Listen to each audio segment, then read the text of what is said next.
Welcome to the Keelhauled podcast. I'm your host, CaptainLogun, and we've got a lot of Sea of Thieves news to cover today, so tie yourselves to the mast and hold fast. Ahoy there, pirates. I hope you had yourselves a good week and a good weekend. I know I did. This week we have none other than the Keelhauled Gold Hoarder crew. They are going to be joining us this June for their community episode, talking about the captaincy trailer that came with the Xbox Bethesda showcase. We're going to be talking about DeMarco and the current mystery that's going on in Sea of Thieves, as well as some of our thoughts on what could potentially be coming in the future adventure with Forsaken Hunter. So we've got a lot to talk about, and there's a good conversation to be had by everyone. So thank them all for joining me. If you want to do so, you can also join in for these as well too. All you have to do is go over to patreon.com/Keelhauled podcast and join at the captain tier.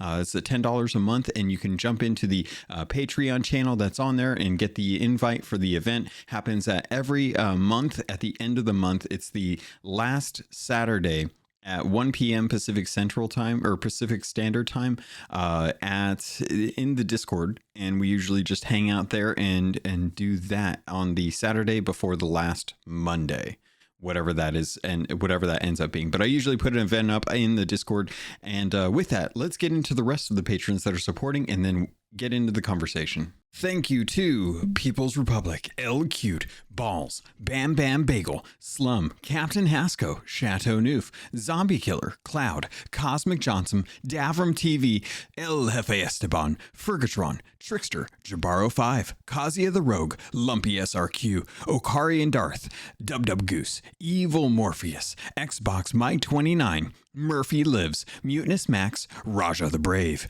Regis Stella, Rust Belt Kid, Norwegian, Skinny Matt, Scum Melt 666, Tarnished Film, That Kilted Guy, TN Professor, Real Big Tuna, Uriel Canes, Big Bad Pad, Mina Fairy, Super Pack, Music Me, The Lore Chronologist Deadeye Dre, Ghost Boy 20, Evil Martha, Peter Miller, Rooski Doo, Straw Hat Connor, Thor Von Blitz, Windsor Chris, and Zam. Wow. Thank you all so much for your support.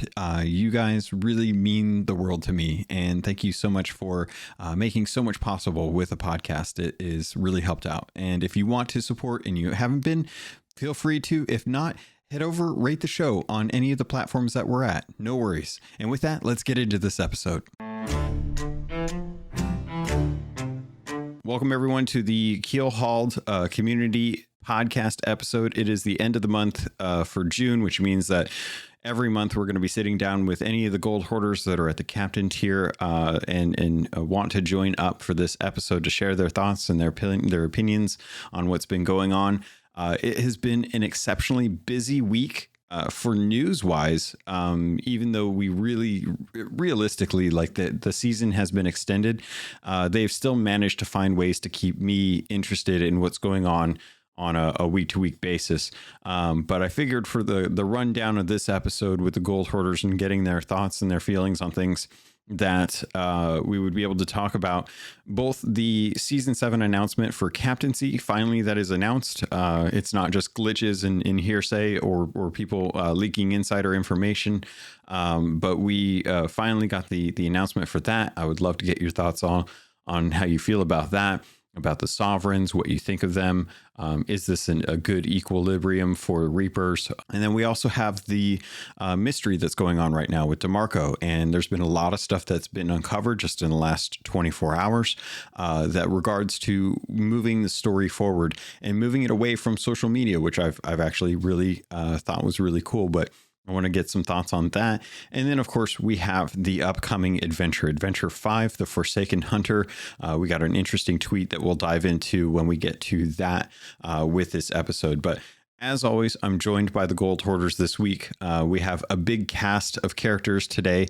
I'm going to run down the list, just kind of let everyone know what's going on, and then we'll kind of get into some thoughts. So we have El Jefe Esteban joining us, Kylie the aficionado, who's technically kind of here, but not 100% here. She's busy, but she's in if she has the opportunity to jump in with some thoughts. Always appreciated. Mina Fairy, as always, Murphy Lives, Norwegian, Regis Stella, Big Bad Pad, and of course Xbox Mike 29. Welcome, everyone. It's good to have you here. It's good to hear you and see what things are going on for you in Sea of Thieves. But to kind of kick things off, let's start off with season 7 and captaincy. If you have some feelings or you want to share some thoughts about what you thought about the actual trailer and captaincy, let's go on with that. And if you have a thought, go ahead and unmute and kind of share your thoughts. What do you got, Hefe? I'm excited about finally getting to name our ships. I think that's going to be cool. I don't know how I feel about the whole decorating the ship thing, which for some folks, they're going to love it. It's going to be great, but I'm kind of indifferent about that one. And I'm interested to see, they were talking about different kind of missions and stuff that you could do as a captain. I'm kind of interested to see what that's going to look like. Hopefully it'll be something new and interesting and not just, wash, rinse, and repeat of things we've done. I don't know. We'll know when it comes out, but I am looking forward to overall. And it's kind of a cool idea to be able to change the cosmetics up of more things on the ship, like in the captain's quarters. That might be kind of a cool thing to have as well. So, in general, happy about the name. The rest of it is yet to be determined. Yeah, I'm really interested about that captaincy quests that you mentioned, because I don't think a lot of people have really talked about what that potential could be. Anyone else excited for captaincy or happy that it finally got announced? Regis? It took them a long bloody time, but it's about damn time. Yeah, it's nice that they finally got it in. Yeah, they've been teasing this. They've been said this since before launch, and it took them 4 years and 4 months to finally release it. And here we bloody are. Yeah, definitely. Kylia says, I'm excited for captaincy. Naming and customizing ships will be great, but I do have concerns that there won't be enough in the season beyond. Quote, here, have your own ship, but time will tell. Hefe, did you have some thoughts on that as well, too?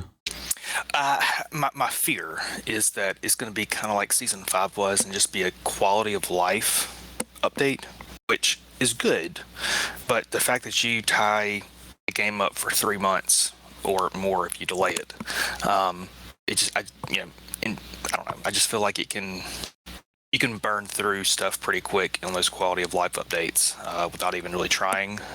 And so my fear is that it's just going to be, we'll have another quality of life season, and that'll be 2 out of 3, where they're adding stuff, but is it enough to keep people engaged?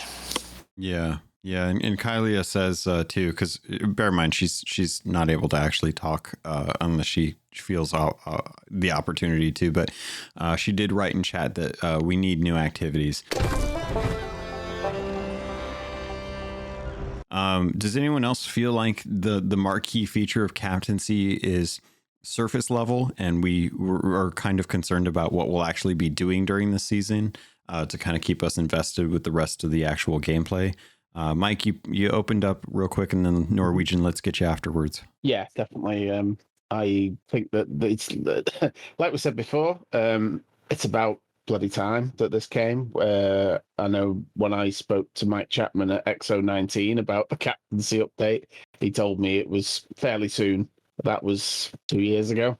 So, that isn't fairly soon in my books, but anyway, we'll leave it at that. But yeah, I think the best thing is going to be able to name your ships and stuff. But like, was it really just a minute ago? Somebody said it's going to be. I've got a feeling it's going to be one of those updates that we just get.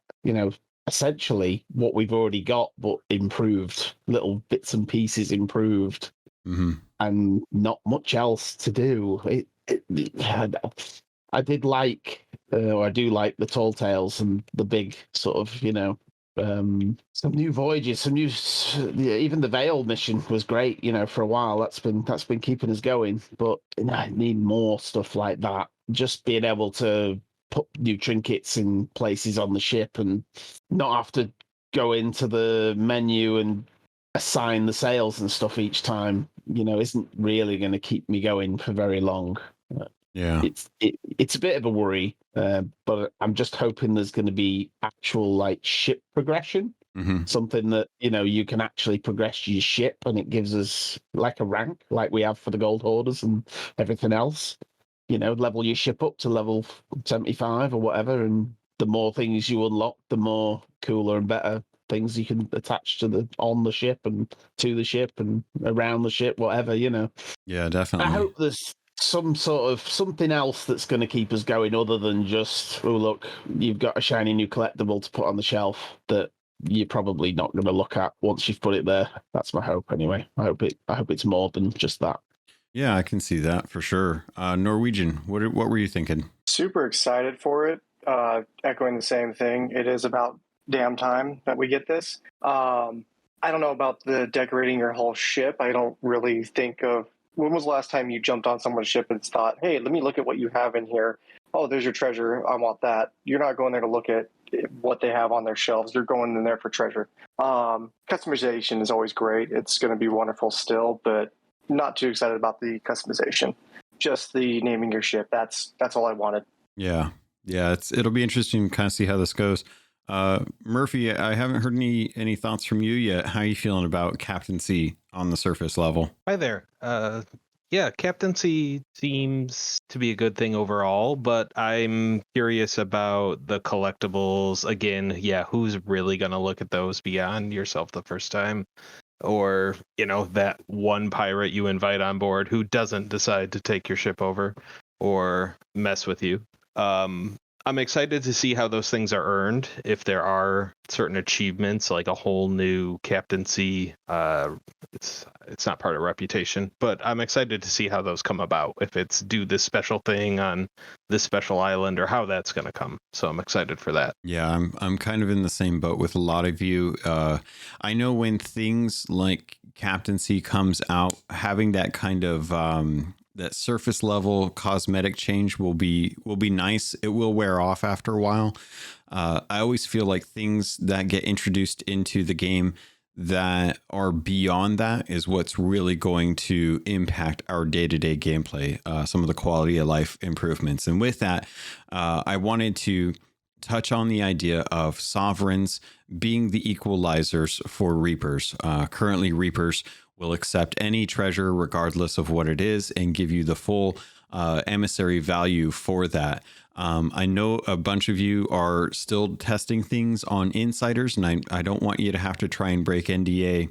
If you don't feel comfortable talking around that, I am curious, how do you feel about the idea of having one place on an outpost at every outpost where you can turn everything in, and not necessarily speak to whether or not you're going to be able to get emissary grade for it or value for that, but does turning everything in at one place on outposts, is that a positive enough change for all of you? If you have some feelings on it, I'm okay with the idea of doing that. I will say that since they've erected those masts in game now, I think there's a ship at every outpost. So it's going to take some kind of reprogramming of the brain for the new stuff, that the new structures that are there. I do think that it will be easier for sweat stains out there to camp the outpost if they know, let's say, there's an Athena around and you're finishing up a bail mission relatively close to, say, outpost X, to camp there and be able to maybe more easily get a hold of loot. I don't know. Again, it's one of those things that to be determined. In general, I'm okay with it. It just depends on how it all kind of translates and once it actually hits the game. Definitely. Kylie, you had some thoughts on that? I think it's lazy.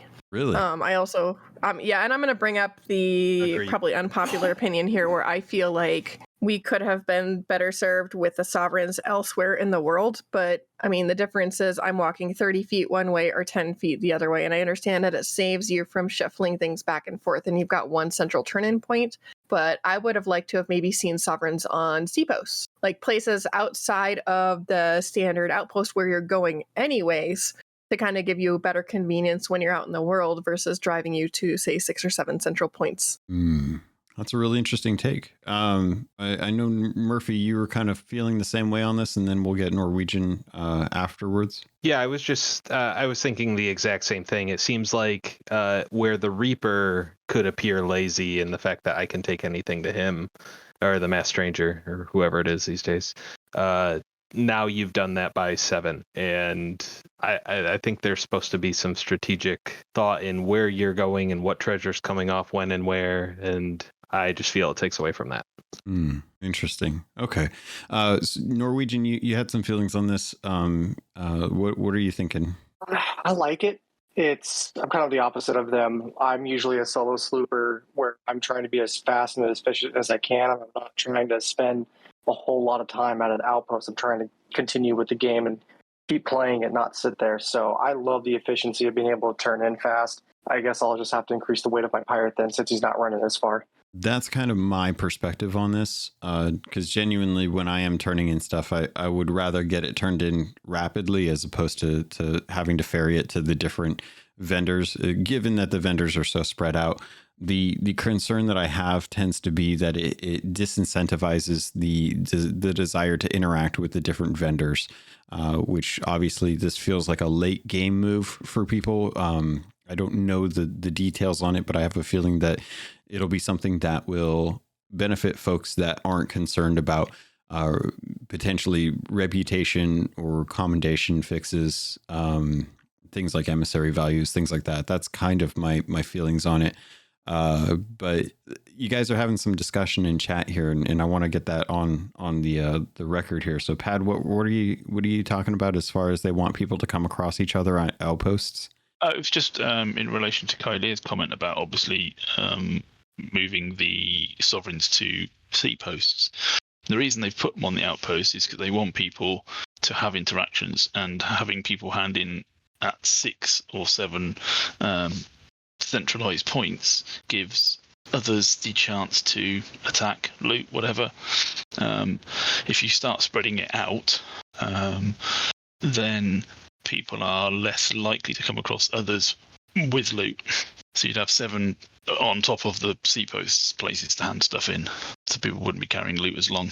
That's true. They do like to have interactions, or at least people go to interactions. And I know already having the amount of sea or outposts that we do, you can still come across other people, but it would be very easy for them to have a sovereign who takes everything at an out or at a sea post, and then immediately be like, oh, well, there's someone at the outpost. We're not going to bother. We'll just go north a little while and go turn everything to the sea post instead, and we'll still get the value out of that. You wouldn't really see nearly as many ship fights at outposts at that case. Hefe, what do you think? I don't know. One concern that I have, and I just feel like I've seen this kind of creeping in over the last, I don't know, maybe the last year or so, is I feel like Rare is doing things to make the game easier. And I don't know, I find that concerning. I mean, I get trying to want to make it, more accessible for folks to be able to come in and, and get a hold of things pretty quick. But, it's okay for a game to be difficult. I mean, I feel like if you were to take, the kids of today and plop them back in like 1990 and make them play the games that we grew up on the NES, they would lose their absolute loving mind, because they would never win, because those things were so dang hard. And I don't know, I just feel like just with everything that they're doing, like nerfing the Krakens, and I mean, if you're on a sloop, you can take out a Kraken literally in 15 seconds, in and out 15 seconds. That's I get if you're a solo sleeper, I understand that, but I don't know. Changing, they just on this update this past week, they changed the timer on the ferry from like 30 seconds down to 15 seconds or something like that. I mean, it's I don't know. Just there's different things that they've done. They've turned off the volcano at Mara's Peak.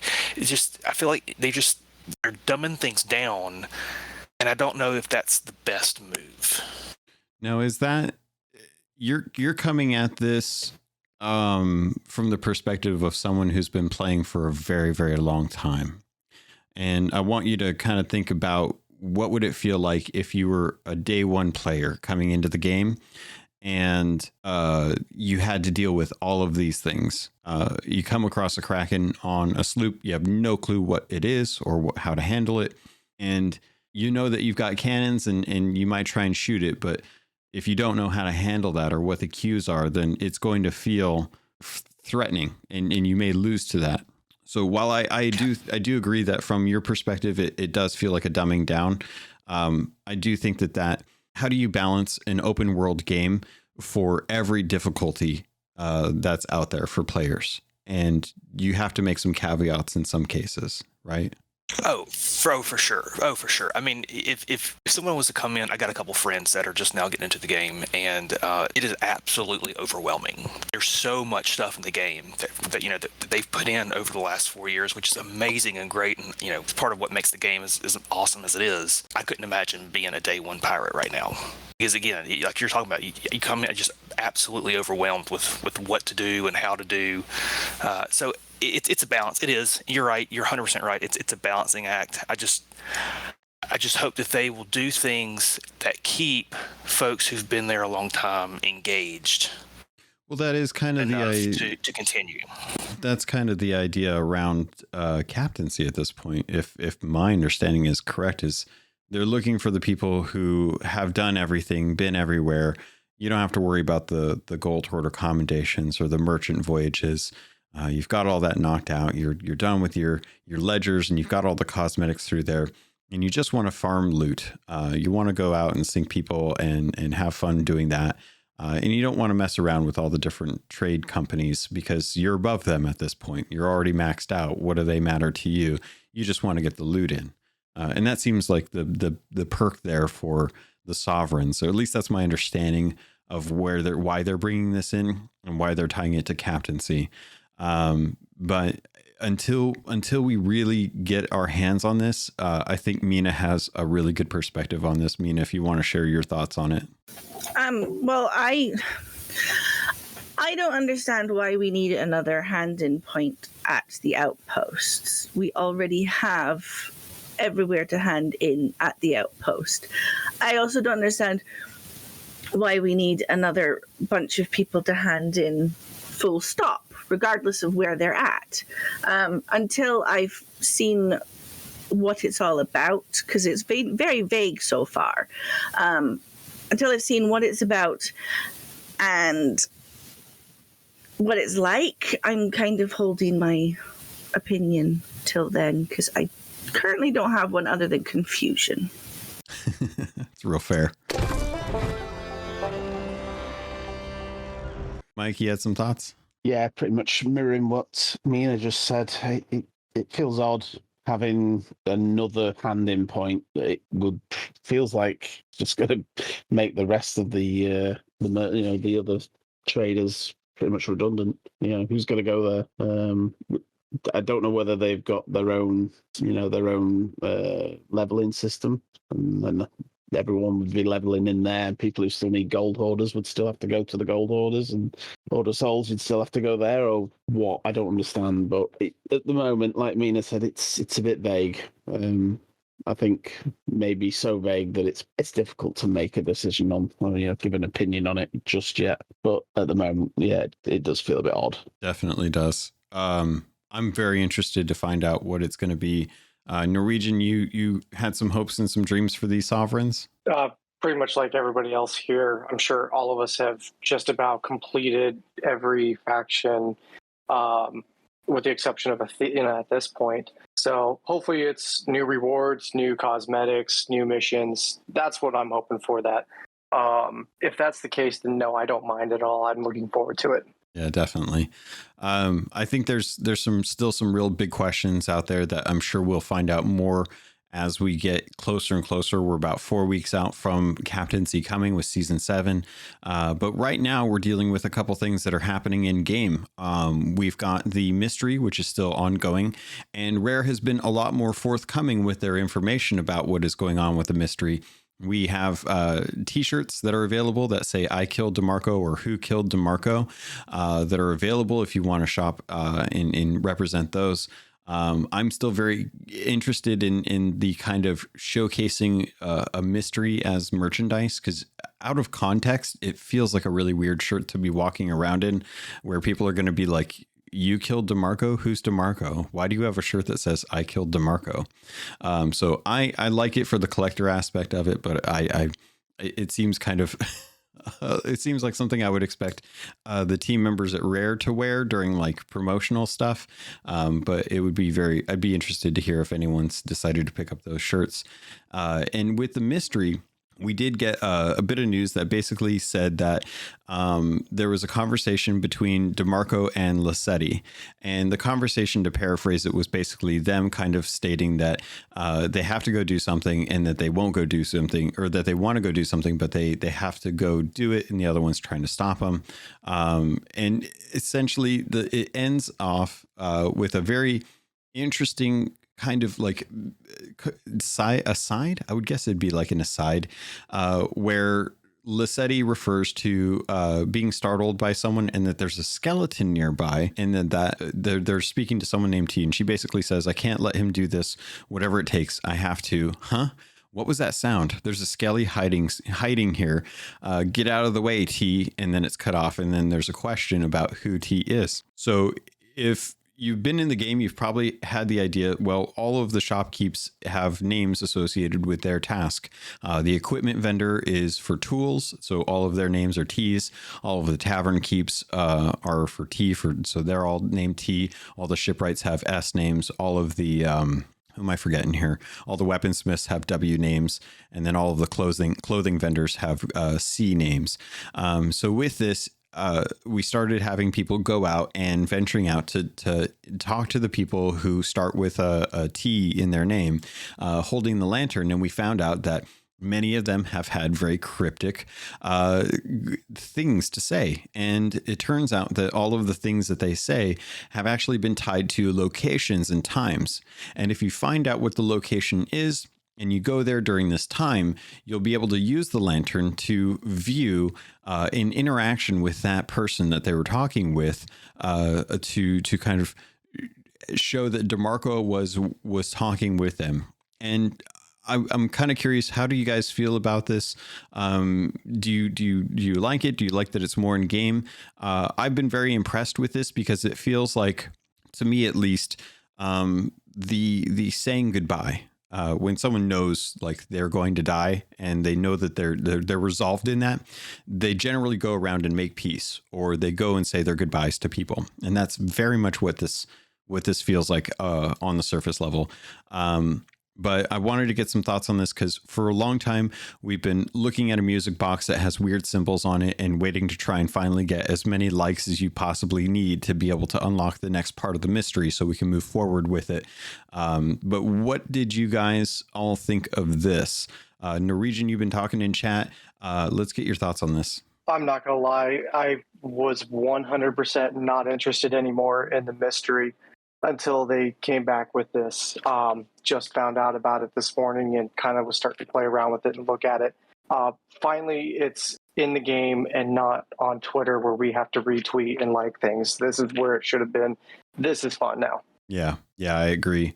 Murphy, you haven't chatted in a bit. Any feelings or thoughts on the mystery? I've been apprehensive about the mystery.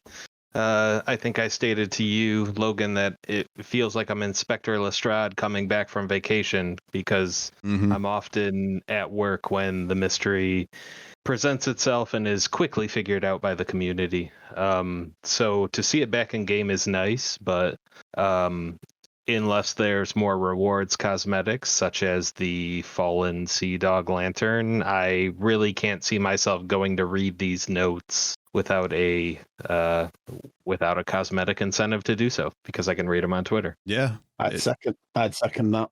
I don't. I've been in to do the one on the island to get the lantern, but I haven't really. I've seen the stuff on Twitter, and that's enough for me to, I popped into one Mina's game the other day, and we went and had a bit of a mooch round, but that's the first time in ages. So. Pad, you've been chatting as well too. How do you feel? Yeah, absolutely zero interest. I'm not exactly a spring chicken anymore, and so technology, okay, not some of it passes me by, but the social media part, no, I haven't got the time. If I want to progress a story, it's going to be in game. They could have stuck that in a Tall Tale and actually had a season of it. rather than trying to stick it on a social media gateway, driving people to retweet and like. And I just, no, wasn't interested. Like Mike, I literally logged in, got the lantern, and then, nah, not interested anymore. Sorry. Ahoy there, pirates. This is the ad for this episode, and I did want to let you know if you wanted to avoid these and just get a regular filler, you can head over to the Patreon. There's a special feed just for patrons that get the ad-free version. If you want to keep listening, though, I can't say I blame you, because this week I want to let you know about Loot Crate and getting 15% off of most crates and crate subscriptions when you use the link and code RobotsRadio in the show notes. Also, you can head over to audiobooks.com, get your first 3 audiobooks for free, and that can include any 2 VIP books, or use the affiliate link for Green Man Gaming. If you're a PC gamer or you'd like to save money on games, it's one of the benefits of being a PC gamer. Head over to Green Man Gaming. You can get codes for Steam, Epic, any of the different stores that they have deals going on. They have deals going on all the time, and if you plan on buying there, please consider using our affiliate link. All of that goes straight to me through the network. Thank you all so much for everything that you do to support this podcast. It means the world to me, and I continue to try and improve the quality and the content for you. With that, pirates, let's get back to the show. I like these takes. Hefe, let's go with you, and then Mina, I want to get your feelings on it as well.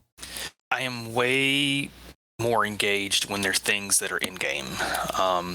And like we've talked about in the past, I'm okay with some very surface level of the social media stuff, but I feel like that there's been way too much of this stuff locked behind social media gates, and I don't know. I have no desire to just be a pawn in their marketing push to, make themselves trend on Twitter and, look better for, the big parent Microsoft, that like, oh look, see, we're doing great, that kind of stuff. I get that there's purpose behind that, but I don't know. I felt it cheap and lazy, and there's better ways to do it. And the fact that like this new round of stuff is in game, I find that much more appealing. Mina, how you feeling about it? I mean, they decided that they wanted to go down the Twitter and stuff route. I personally don't spend enough time on social media to have cottoned on to any of it if it wasn't for the fact that I basically live in Discord. And people finding things and, oh, this tweet's gone out, and sharing it in the channel for the mystery. I wouldn't have known any of it, because I might go on once a day, maybe once every few days, to Twitter or whatever, and it would have been completely lost on me. Whereas if there's stuff in game, I'm the same. I would much rather go and look at it in game. Man, that's really interesting. Is anyone actually following it on Twitter, like kind of as it's happened, that's in chat right now, other than obviously me? Twitter is where I get it most, and that's throughout the day. I'm definitely less efficient at work as a result. But yeah, that's where I'm following it. But if I take a few days off, I'm completely lost. I'm scrolling for days to figure out what might have happened. And yes, as Regis says, wait for Falcor to clear it all up for us. Interesting.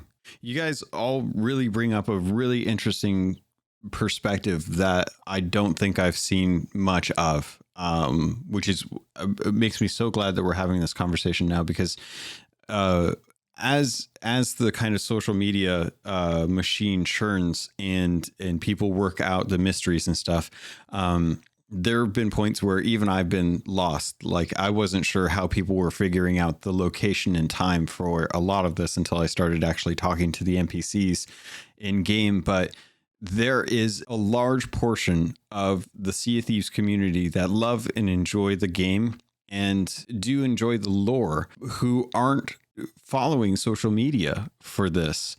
And they've been putting out videos to try and showcase some of this stuff. But I do think that you all bring a very clear and distinct point to this experiment as the mystery goes on. There's going to be a large portion of people who will never, ever see any of this stuff going on. They'll never understand about the notes. They'll never find a note. And using social media as a way to kind of keep the game interest on those platforms alive feels like it is doing a disservice in a way to the folks who are just playing the game but still love the lore, who aren't being presented by this stuff completely outright. Like there's nothing at Lorena that mentions, to my knowledge, anything going on about this murder. No one's mentioned anything to anyone, like why is and we'll get into this in a little bit, but why is DeMarco missing from the Sea Dog Tavern? And there's nothing in the game that really explicitly says like what's going on, unless you follow social media or you just happen to go to Sea Dog's Rest and happen to find the skeleton. But it's interesting to think about how there's a large portion of the community who are completely missing out on everything that's going on because so much of this is pushed out to social media posts and not kept in game. And I think that's part of the reason why I think they said back in the last podcast that they're hoping to get at least the trailers for the adventures on the front end of the game so that you can actually keep up with the adventure. And you guys actually, Norwegian, you bring up a really good, interesting point as well, too. You want to talk about that real quick? About how the NPCs aren't being updated? Exactly. Yeah. Dive into that. Give folks a little bit of background about what's going on with New Golden Sands. Everybody at Golden Sands, hey, do you remember getting abducted? Nope, I don't either. That's pretty much where it is. I know that they said they're going to update things slowly over time. That's great. But I don't know. If I got kidnapped and thrown in a dungeon, I'd kind of want to talk about it to somebody and get that off my chest. But yeah, nobody seems to remember. You go to Sea Dog Tavern. Nobody's talking about DeMarco, just on Sea Dog Rest. That's about it. So would love to see them add a few lines of context here. Murphy, you got some thoughts on this too? Oh, not really. I haven't been over to New Golden Sands quite yet, which is a awful naming convention, by the way. But I just wondered if if Norwegian put it the way he put it, hey, do you remember being kidnapped? Me either. Like, who told you were kidnapped? Or do they literally not bring it up? I haven't been over there, so I don't know. Hefe, you feel like you've got some thoughts? I would just think that slight updates to what they have to say would have been appropriate, instead of just kind of going back to just the normal standard wording that they had before. I don't know. It's just one of those things that, I don't know, it just feels lazy at this point. Yeah, I kind of wonder if we're going to get anything like that changed up. And it does feel like there's a bit of a disconnect between the social media and like the whole event that we had with New Golden Sands. And a lot of people are going to come into the game or come back to the game who weren't participating in those adventures and wonder why Golden Sands is just called New Golden Sands. There's no indication from any of the NPCs about what actually happened. So it is kind of odd that we really don't know like what's going to happen with those. Maybe they will, but at the moment we don't have anything that suggests that. As we're kind of finishing up here, I want to get some thoughts and some feelings on the next adventure, because the next adventure is called Forsaken Hunter. We got a tweet about this that kind of talks a little bit about what to expect. The Forsaken Hunter is going to have a trailer that I'll do a reaction to probably tomorrow when it goes live. But on the 27th at 3 p.m. UTC, there is going to be a cinematic trailer that will kind of dive into what the Forsaken Hunter is going to be. Obviously, if you've gotten a chance to go over to Steven Spoils, Merrick is missing and has been since the change up, which definitely suggests that the hunter, Merrick, is doomed and something has happened to him. And the image that they posted with this was of Wanda the Warsmith, Duke the Dark Lord, and a random phantom who I don't know why they put a phantom there, but so there's three possibilities in this case. Merrick is missing because of either Wanda the Warsmith, Duke the Dark Lord, or the spawn rate of phantoms on islands. I can't quite decide. But how do you all feel about a mystery for another missing person in the Sea of Thieves on top of what we are already dealing with in the game with DeMarco. And feel free to jump in too if you guys want. I think Maybe he's just gone hunting for the white Meg again. I was about to say that nobody seems that keen on commenting because I don't think there's much to say really. I don't think anyone's that interested. His wife's upset that he went hunting again, and that's why he's missing. Yeah, the wife got him. I do think it's interesting that now, a year after the Dark Brethren was kind of presented, we might be seeing them have a presence again, and that's only going on, just that clip on Twitter of Duke and Wanda. I am interested about that. I've been very curious with the lore progression kind of that group of people. So hopefully maybe we'll get some movement kind of on that side of the house lore-wise. It would be really nice to have a little more resolution as to what happened or how the Dark Brethren Court are managing, given that we stopped them during the Tall Tales for Pirate Life.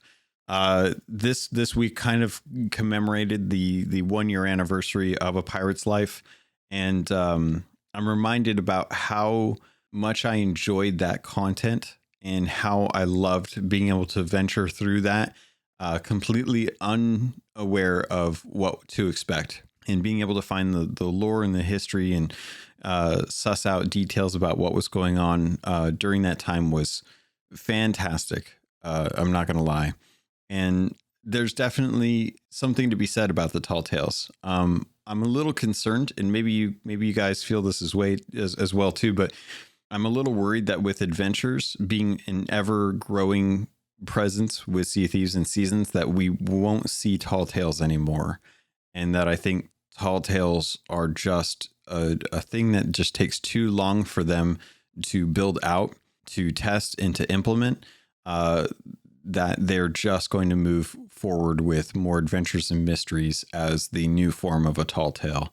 But do you guys have that concern? Am I off base here? Unless they do like another pirate crossover with like Monkey Island or something like that, then I don't think we're going to see Tall Tales for a long time. Like maybe next time there's another pirate crossover. Don't tease me, Regis. I want like Monkey Islands. Mike's favorite thing. I know you do. But no, I agree. I agree with you. I hope they do more of that. But going back to something that I think you said in one of a much earlier podcasts about the Pirate's Life Tall Tales, Logan, it was nice to have them all, but it could have been spaced out a bit more rather than them all coming at once. Yeah, they could have spread those Tall Tales out one every week for 5 weeks rather than giving them us all in 1 week. That would have been nicer to do it that way, or even if it was a couple of weeks between each one. Kind of like adventures. Yeah, that's what they should do with I hope we do get more Tall Tales and not just these adventures, and I hope that they do it slightly slower, the Tall Tales, but not just adventures, because they do, they're good for what they are at the time, but they soon get boring. So Tall Tales are very kind of set in time. With A Pirate's Life, with the original Tall Tales that we have, those are things that are impactful for the time that we get them. People generally do them, but generally most folks, I would say, probably don't go back to them on a regular basis. So they're something that gets added to the game that is great for folks that want to come in to experience them for the first time. But after that, they kind of lie dormant. So I'm curious, how do you guys feel about the difference between having a Tall Tale that you enjoy? It's a really curated experience. It's great and it's added to the game permanently, versus the adventures, which shift and change. They're not nearly as elaborate as a Tall Tale, but it is something that progresses and then it's out of the game, and you don't have to worry about it staying in the game and adding more resources or things like that. But for all intents and purposes, it's ephemeral. Like, you're not going to be able to go back to that at any point. Well, going back to our earlier point, talking about newer players coming to the game now, the good thing about the Tall Tale structure is that they whether you're a day one pirate or a day yesterday pirate, you have the ability to go in and progress through those stories and pick up on those pieces of lore and all of that. Whereas now with the structure, if you miss it, you miss it, and there's no catching up. So in that regard, I like the tall tale structure better. But for me personally, I mean, I'm caught up and will continue to stay caught up just because I love the game, and this is mainly the main game that I play. But I could definitely see how folks who aren't as consistent playing could easily get lost missing some of those pieces of the adventure. So I just wish there was a way that there could be some permanency to it in some way. Maybe, I don't know, at the end they take all these pieces and make a tall tale out of it or something. But kind of be able to go back in and just recap everything. But I don't know. It's an interesting concept for sure. But I think out of the two, I think the tall tale structure is better. You definitely see that. Kylie wrote into chat and says, I'd like to see more evolution in the tall tale, making them less quote unquote set in time. For example, now that I've done the original 5 times each, there's little motivation for us to replay other than it's different islands. I'd like to see maybe different rewards or something nudging us to do replays for some reason. And a few of you agree with that sentiment as well. Anyone want to build off of what Kylie said? The setting time thing is also something that I think we've mentioned in the past about the Veil missions, is that once we've presumably in the future, the Veil will be either broken and open or it will be sealed and fixed. And yet we've got these Veil missions that kind of want us to go and find the stones and stuff. So it'll be interesting to see what happens to them as well in the future. I suppose they could just change the format of the stories and that Veil mission, maybe just update them, maybe. I don't know. It's just a thought I had about those Veil missions in particular, and they probably have a similarity to the Tall Tales as well, because, like I say, they're set in a time, and things around the world change, but they don't. So it'd be nice to maybe have some sort of update, but I don't know how you could do that without changing the stories. It'd be interesting. It's tough. They made a choice, and they're kind of going with that. I hope that the feedback that we've given as a community have helped to inform future missions that are like that. And you're not wrong to hope that maybe there's an opportunity for them to do something that can be adjusted or changed in the future. If they're able to add in different modules to get a different voyage together, we'll have to wait and see. Murphy Lives posted something in chat here that I think it's worth bringing up, though it's hard to say like if there's anything tied to this, and it ties to the Forsaken Hunter image that we got from Twitter. And he posted 2 images kind of side by side where we saw that the image for the Forsaken Hunter has Wanda the Warsmith, Duke the Dark Lord, and then a Phantom.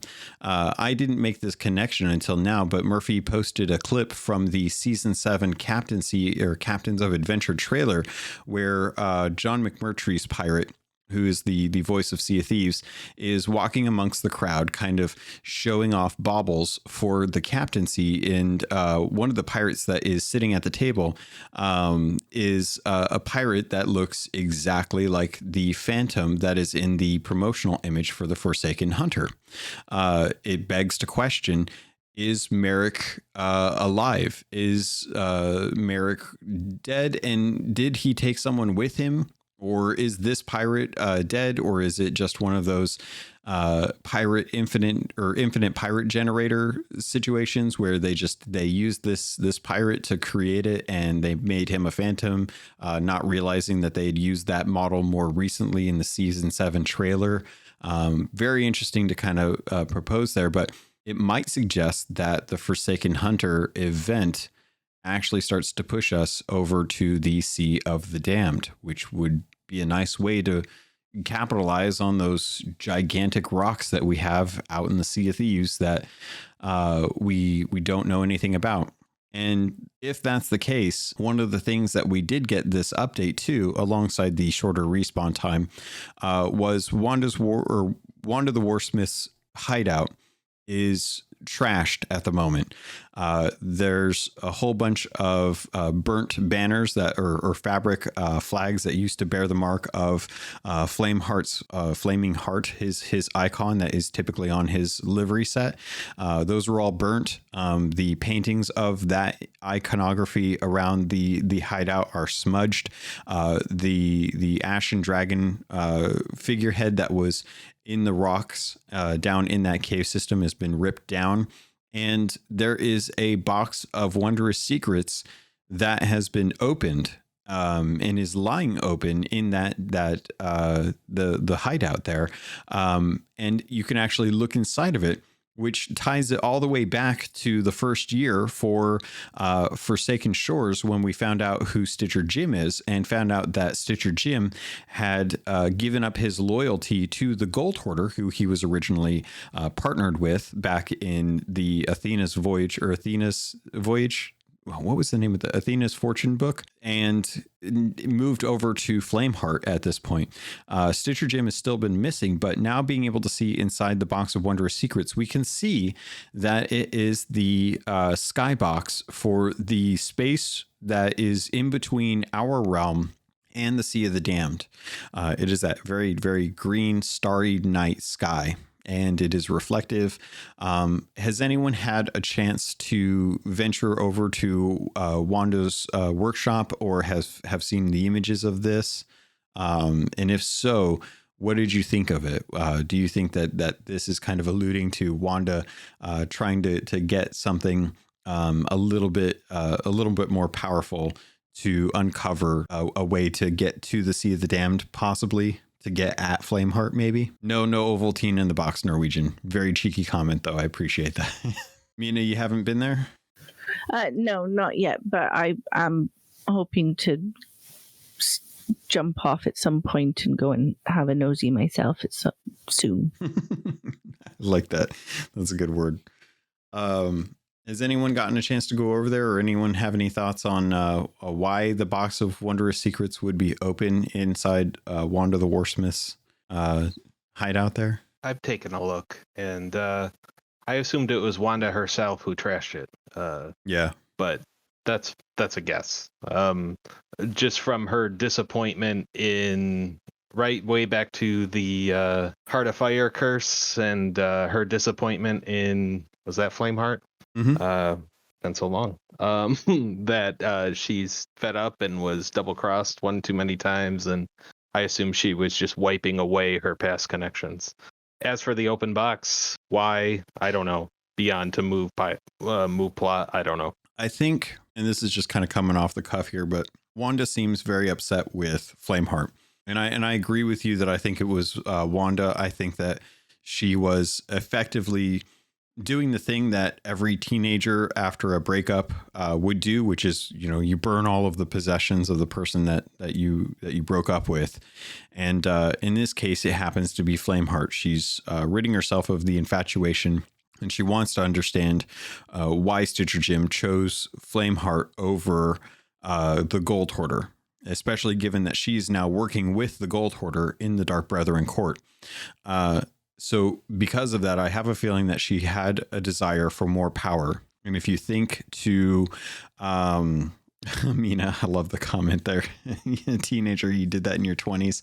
I don't blame you for that. And I think what's happening here is Wanda, before she turned into the Warsmith, sought out more power. She wanted more power in the Sea of Thieves, which is why she went out and got the cannon to use the iron from that to craft and create the cursed cannonballs.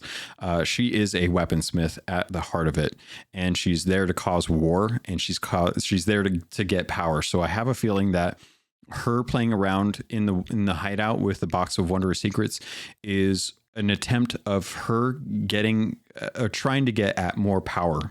She saw what Stitcher Jim did after getting just looking in the box he swapped allegiances from the Gold Hoarder.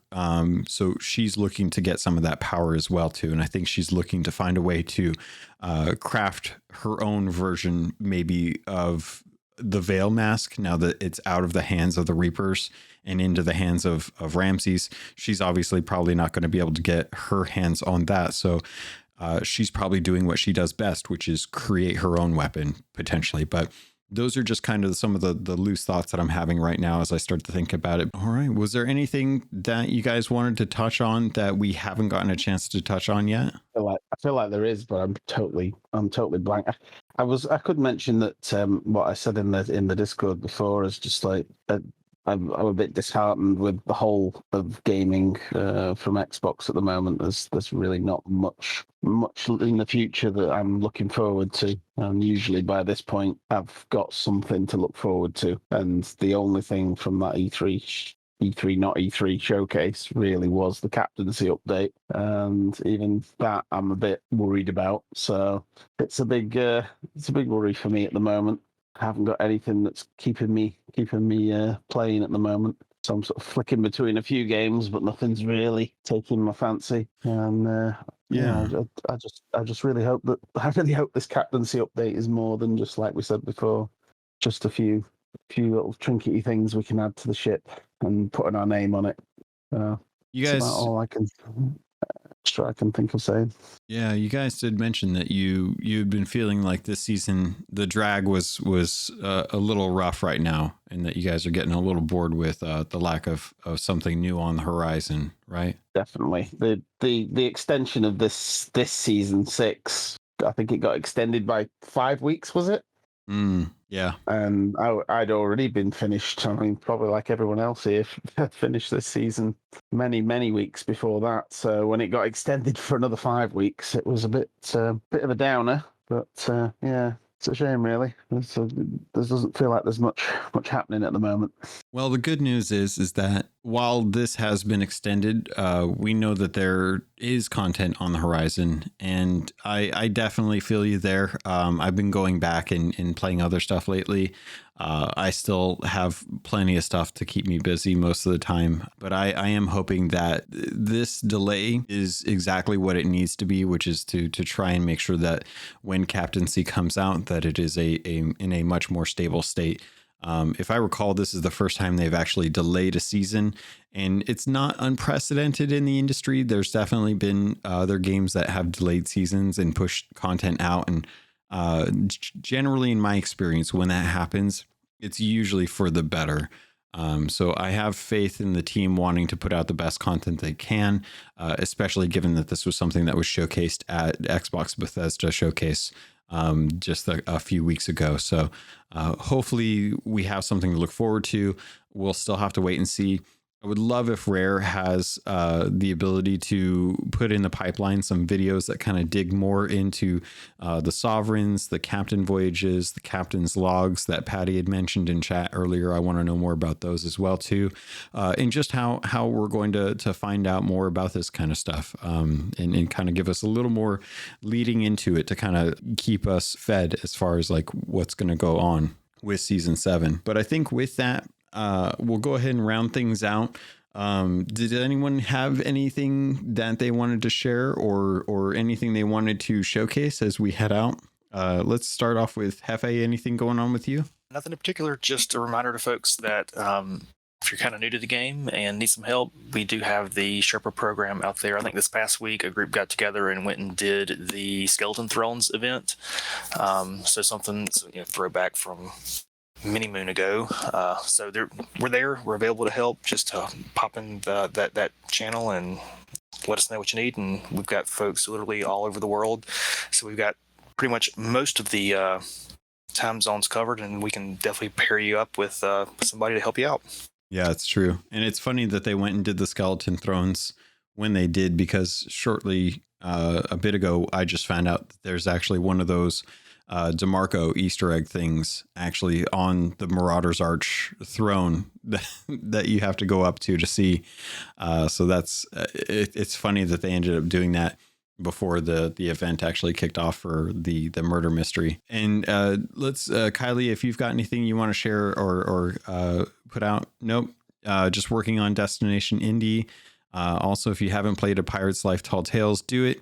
I'm always happy to work with people who want any kind of Tall Tales nudges, but without telling them how to do it, is what she's saying in chat here. So unfortunately, she's been working on testing and learning classes and stuff like that, so she hasn't been able to actually voice her opinions and thoughts this episode, but hopefully that'll be rectified in the future. Try and find out how to do that. She says how to coordinate the repair process. That sounds like a super fun test or class that you're taking there. As we kind of move on, Mina, any parting wisdom or thoughts that you have, or anything that you're doing? No, not really. I think we're just puttering. Fair enough. Murphy Lives, always on Twitter from when I see you chatting about and stuff. Anything going on you want to showcase? No, not too much going on. Just my time on the seas seems less and less. So if anyone, anywhere, ever wants to play, let me know, and I'll let you know if I can. Awesome. Norwegian, anything going on with you want to share? Just wanted to shout out again to the Sherpa program. It's great. If you ever need any help, please reach out to them. They're fantastic people. Hope we never have to go back up to Marauder's Arch for that throne again. So thank you guys. It's always easier in a galleon, sadly. Regis, anything going on with you? Nothing much, but although I did decide to write myself a parody song of the Wellerman Shanty. Oh, nice. Awesome. Yeah, Great. which kind of is in the context of my of one of my fanfics. So yeah, I have to release a few chapters for it to make any semblance of sense. Oh, no worries. That's fun though. That's cool. Yeah. Patty, I know you're old and get ready to take your nap. But anything going on before you fall asleep on me? No, nothing whatsoever. By the time this comes out, we'll have already sailed with Sightless on the Sunday, so that is, I will say that you guys, you and Mina helping out Sightless Combat every Saturday morning. It's 7 a.m. Pacific Standard Time, 10 a.m. Eastern Standard Time, 3 p.m. GMT. Is that correct? Yes. yes. Okay, so And that's it's Sunday, not Saturday. Oh, did I say? Oh, sorry, Sunday. It's fine. So old age, my brain's getting bad. Keep catching up. Yeah, I really am. Xbox Mike 29. Thank you for jumping in. I know you haven't felt like you've really been too involved with Sea of Thieves lately, and I don't blame you with other stuff going on. But what do you got going on that you want to showcase? I know you're still doing the Sea of Tuesdays mix up. Yeah. I mean, the mix up midweek mix up crew. We have Sea of Tuesdays, and we've been lucky enough to have Paddy join us a couple of times as well, which has been great. Thanks again for that, buddy. I know he's been cheating on me. But yeah, it'd be nice to say I had some unboxing videos coming, but it feels like every single thing I've ordered is either delayed or it's cancelled on me. So it's just, Oh man. yeah, especially Sea of Thieves things. I mean, has anybody received their Sea of Thieves loot crate yet? I think that's still, I know some people thought they were getting it and then received the wrong one. I didn't. Yeah, you're talking about the glow in the dark Glow in the dark ship in a bottle. That's the one. Yeah. Yeah, I held off on that one. Yeah, well, that one's still out there somewhere. I've ordered the silver ingot rather than I've got the gold ingot, the Sea of Thieves one. But the silver one I ordered from Zavi. That's still somewhere. Who knows? That's still processing. It says. I even ordered just the key ring. Just the old. I never bought the key ring that they do. That's been out since launch, and even that's been delayed. I don't know what's going on at the moment. It feels like everything just keeps getting put back. So I haven't got any unboxing videos due that I know of because I just don't know when anything's coming. Man. And then, like you say, see you Tuesdays and sailing on Sunday with Sightless and Pat and Mina. So that's me at the moment. Awesome. Well, if they want to, I would definitely recommend heading over to your YouTube channel and making sure that you guys get subscribed. You can also watch your streams over twitch.tv/Xbox MIK29. And the YouTube is just the youtube.com/C/Xbox MIK29 as well. So definitely go give Mike a subscribe so you can keep up to date, because I do love your unboxings. It's nice to see stuff that I would normally spend money on, but I let you spend the money on it so that way I don't have to. Thank you very much. Awesome. My wallet thanks you, honestly. We're gonna get you a bunch of stuff. There's a bunch of stuff going on with the mystery right now, so keep an eye out for that. Keep an eye on the Discord, and I will echo as well to make sure you guys are jumping into the Discord channel to hit up the Sherpas if there's something that you want to work on. That sometimes that stuff requires multiple crews. I would recommend hitting them up about doing a skeleton fort with an alliance crew so that you could get the skeleton curse balls taken care of, because that's always a tough one to do, coming across a fort and being able to work with someone on that fort at the same time. So plenty of things to work on during the time where we are waiting for content to come out and not really having a good direction on what we should be working on, especially for those of you who are already Athena 30, you ridiculous people. Get some sleep, take care of yourself, stop spending so much time. And Regis, can I say one other thing as well, just before you move on? Yeah. I'm also a full-time panel member on the Midweek Mix-Up podcast as well now. So that's every Wednesday at 8 p.m. PST. So yeah, tune in for that as well. If you like Xbox news, that's a good one too. Yes, thank you. And that's with it's with Wandering Dutch, Oxen, Erwin. I'm trying to remember who else is on there too. At the moment, it's Steve. me, Wandering Dutch, the General C, and then there's a sort of few others that come and flit and flow between. Yeah, at the moment. Erwin is currently busy at the moment. Just got married and moving and stuff, so he's not on it at the moment. And yeah, Vin, heads up Vin, and Padger, and a few others that are sort of regular, but we all sort of swap and move around a bit as well when we need to. So yeah, it's a good crew. Yeah. Good content, good, especially if you're a fan of Xbox, which if you're listening to a Sea Thieves podcast, there's a good chance you're an Xbox fan as well too. So keep an eye out for that as well. And I think that's going to do it. Folks, friends, pirates, thank you so much for joining me this episode.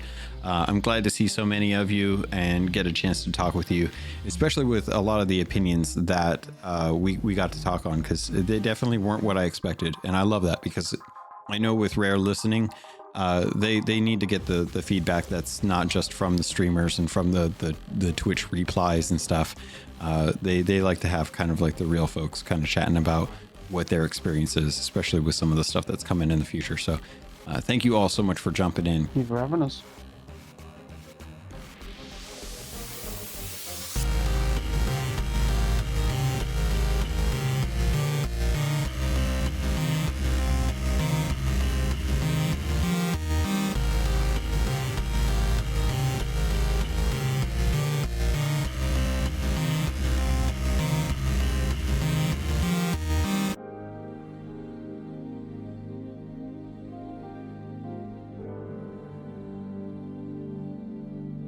You've been listening to a Robots Radio podcast.